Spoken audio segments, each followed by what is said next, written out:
आप सभी को सवेरा परिवार की ओर से आचार्य शिवेंद्र का ढेर सारा प्रणाम। सवेरा परिवार निरंतर प्रकृति और संस्कृति के संरक्षण के लिए प्रयास कर रहा है। वास्तव में ये नदियाँ, ये पेड़ पौधे, ये पहाड़, ये पशु पक्षी अगर ये हैं तो हम सभी का अस्तित्व भी सुरक्षित है। इनका न होना या कम होना ये कहीं न कहीं हम सभी के लिए एक खतरनाक संकेत है।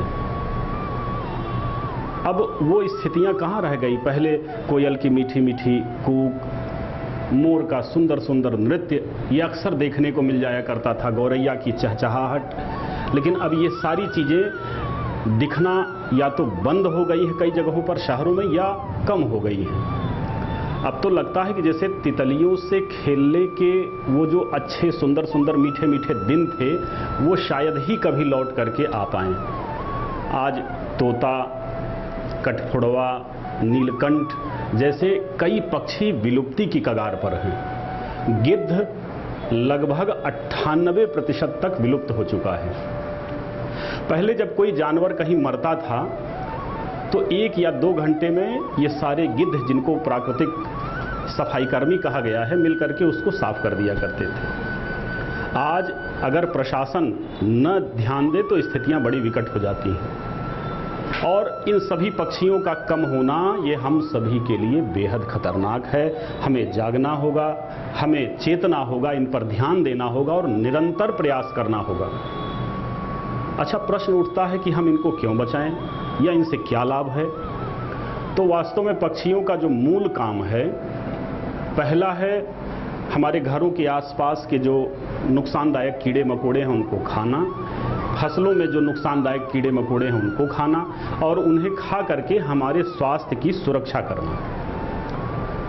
और चूंकि आज पक्षी लगातार कम होते जा रहे हैं, इसलिए हमें चाहे सब्जियां हों, चाहे फल हों या अन्य जो फसलें हैं, उनमें लगातार कीटनाशक डालना पड़ रहा है, जो कि कहीं न कहीं हमारे स्वास्थ्य के लिए खतरनाक है और एक तरह से आर्थिक रूप से भी हमें नुकसान पहुंचा रहा है। पक्षियों का एक और महत्वपूर्ण काम है, वो फलों को खाते हैं। फलों को खाने के बाद यहाँ से वहाँ उड़ेंगे और जगह जगह बीजों को गिराते हैं। इससे नई नई जगहों पर नए नए प्रकार के पौधे अपने आप उगने लगते हैं। ठीक यही काम तितलियों का भी है, मधुमक्खियों का भी है। वो फूलों के परागकणों से रस लेकर के उनके परागकणों के माध्यम से जगह जगह नए नए प्रकार के पौधों के रोपण का काम करती हैं।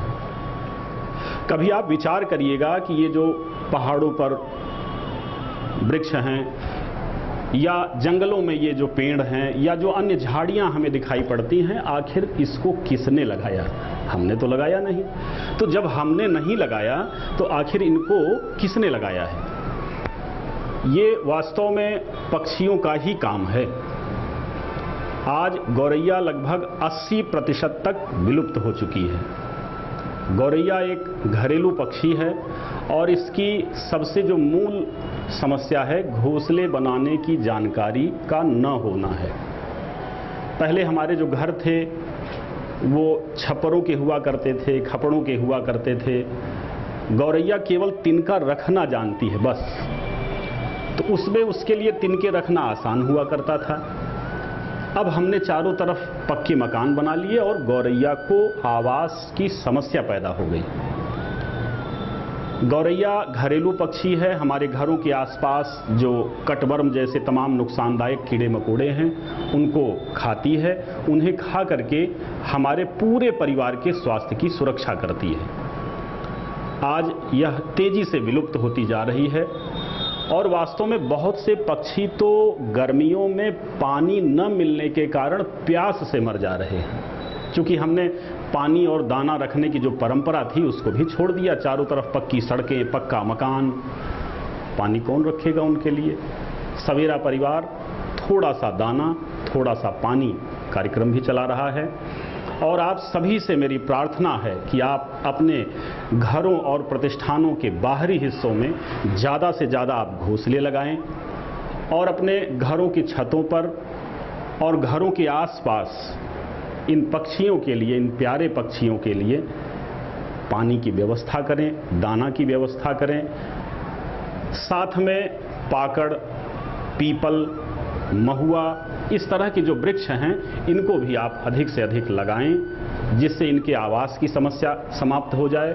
और तितलियों और मधुमक्खियों की सुरक्षा के लिए आप अपने घरों के आसपास ढेर सारे फूलों के पौधे लगाएं, और वो इस तरह के पौधे हों जो हर मौसम में जिनमें फूल खिले हुए हों। गौरैया के संरक्षण के लिए हम सभी को प्रयास करना पड़ेगा, हम सभी को आगे आना पड़ेगा।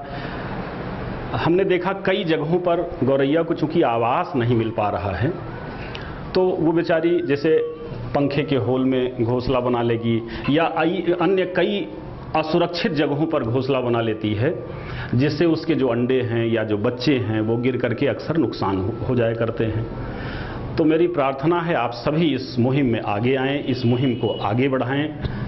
और याद रखिए, जब आप दूसरों के लिए सोचेंगे, दूसरों की सहायता करेंगे, इन बेजुबानों की सहायता करेंगे, इनके लिए आप आगे आएंगे, तो परमात्मा भी आपके लिए आगे आएगा, परमात्मा भी आप पर अपनी करुणा बरसाएगा, परमात्मा भी आपके ऊपर कृपा करेगा।